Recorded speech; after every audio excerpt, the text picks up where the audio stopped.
Assalamualaikum teman-teman yang soleh dan solihah. Nah, hari ini kembali lagi pembelajaran PABP. Kita akan melanjutkan cerita tentang Nabi Yusuf alaihi wassalam. Mari sama-sama kita simak ya teman-teman.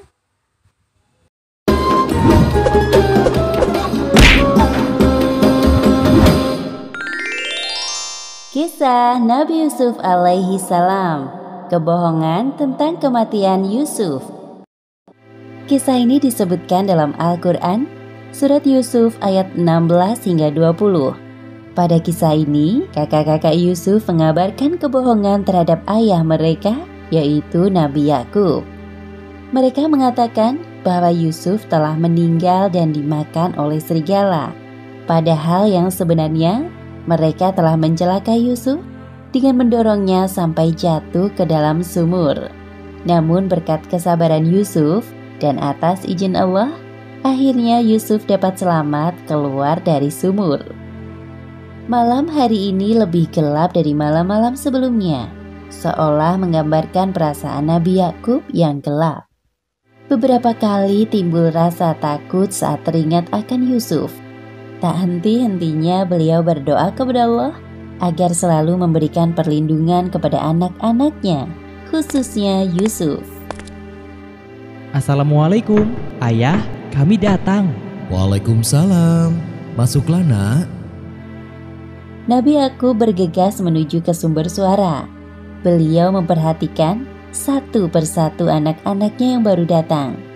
Namun tak tampak Yusuf di antara mereka. Di mana Yusuf? Kenapa dia tidak bersama kalian? Maafkan kami, ayah. Apa yang sebenarnya kau bicarakan? Ayah bertanya di mana Yusuf? Kenapa ia tidak pulang bersama kalian? Sesungguhnya Yusuf telah meninggal. Apa maksud ucapanmu itu? Bagaimana bisa Yusuf meninggal? Katakan dengan jelas. Wahai ayah kami, sesungguhnya kami pergi berlomba-lomba dan kami tinggalkan Yusuf di dekat barang-barang kami. Lalu dia dimakan serigala. Ayah, cepat ambilkan minum untuk ayah. Tenanglah ya, minumlah ini dahulu.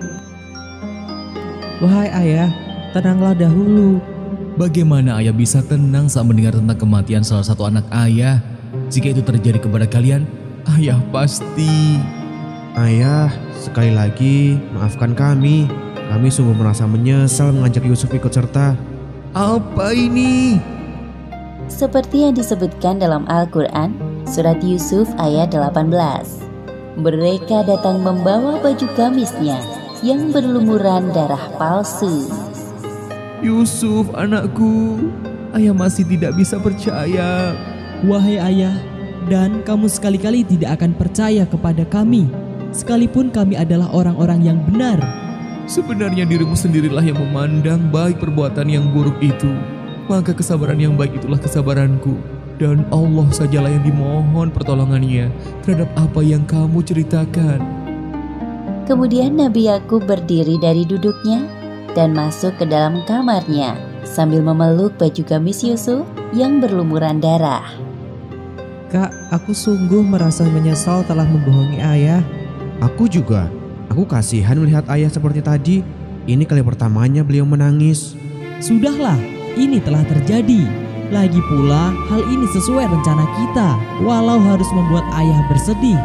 Sebaiknya setelah ini kita bertaubat kepada Allah atas perbuatan yang telah kita lakukan terhadap Yusuf. Baik. Sepeninggal Yusuf, Nabi Yakub menjalani hari-harinya dengan kurang bersemangat, apalagi saat muncul rasa rindunya kepada Yusuf. Setiap hari, Nabi Yakub selalu berdoa untuk Yusuf setiap kali rasa itu muncul. Ya Allah ya Salam, Maha Penyelamat makhluknya, hamba mohon jikalau Yusuf masih hidup, berilah perlindungan kepadanya dimanapun ia berada. Sementara itu, keadaan Yusuf semakin mengenaskan. Meskipun begitu, Yusuf tetap sabar dan terus berdoa kepada Allah. Berkat kesabarannya, Allah menolong Yusuf dari sumur lewat perantara para musafir. Hei lihat, di sana ada sumur. Siapa tahu ada air di dalamnya. Baiklah, kita istirahat dulu di dekat sana. Aku juga sangat kehausan dari tadi. berat sekali. Wahai saudaraku, mengapa kalian hanya duduk tanpa membantuku sama sekali? Memangnya berat sekali mengangkat air dari sumur itu. Hah? Oh, kabar gembira. Ini seorang anak muda. Ada apa wahai saudaraku? Mengapa engkau berisik sekali? Hei, kalian, tolong bantu aku mengeluarkan anak ini. Para musafir itu bersama-sama menolong Yusuf keluar dari sumur. Setelah kenyang meneguk air sumur, mereka meneruskan perjalanan. Sedangkan Yusuf ikut serta bersama, seperti yang disebutkan dalam Al-Quran, surat Yusuf ayat 19. Kemudian mereka menyembunyikan dia sebagai barang dagangan, dan Allah Maha mengetahui apa yang mereka kerjakan. Ramai sekali pasar ini. Wahai saudaraku, sepertinya anak muda ini dapat kita jual di sini. Ya, aku sedang mencari siapa kira-kira pembeli yang cocok. Pada masa Mesir kuno, bukan hal yang aneh melihat anak seumuran Yusuf bekerja atau diperjualbelikan sebagai budak. Coba lihat, bangsawan itu sepertinya dia sedang mencari sesuatu. Wahai saudaraku, coba engkau tawarkan kepadanya. Baiklah, akan aku coba. Kalian tunggu di sini. Wahai Al-Aziz, aku perhatikan dari tadi. Sepertinya engkau sedang mencari sesuatu. Aku punya seorang budak. Dia anak muda yang tampan. Siapa tahu engkau berminat mempekerjakannya di rumahmu. Biarkan aku melihatnya dulu. Kemudian musafir itu mengajak Al-Aziz menemui Yusuf di rombongannya.